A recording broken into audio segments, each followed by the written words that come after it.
It's not working.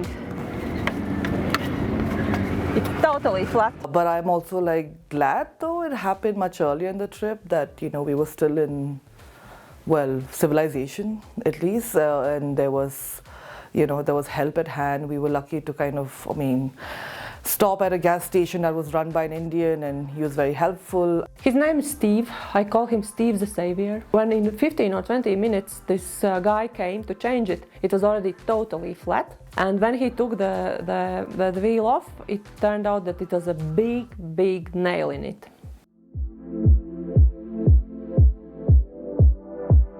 Any viewpoint, when you see it the first time, it just is like so, it is grand, it is so magnanimous, it is so, I don't know, larger than life, and it's so humbling, right?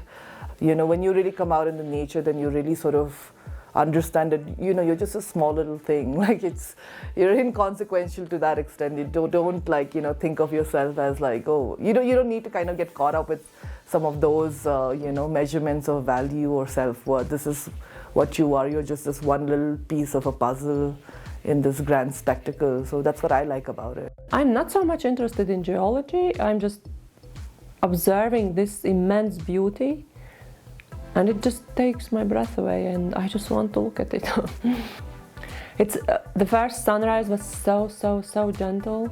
Like I went to this rim, and all the sky is like, you know, like unicorn colors, like pink and blue, and it's just so nice.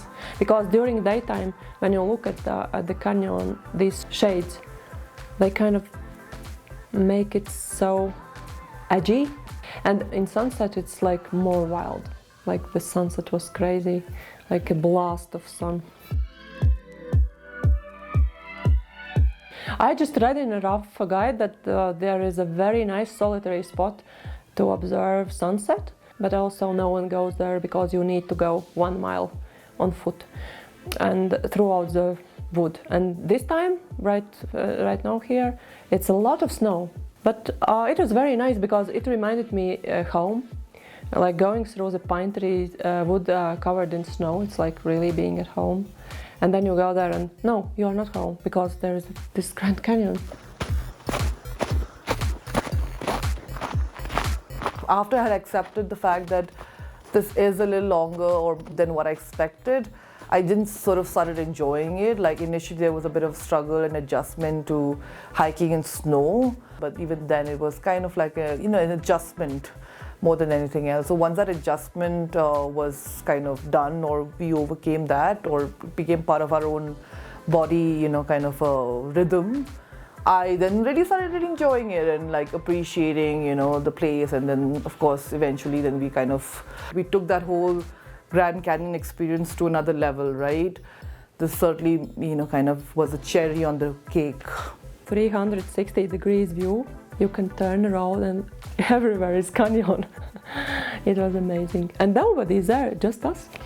It's a mixture of amazement and fear. It is a feeling like your heart is tickling with joy and fear together. If you can, just let yourself experience it. Let yourself walk along the rim and see how the shades change, because these colors are incredible.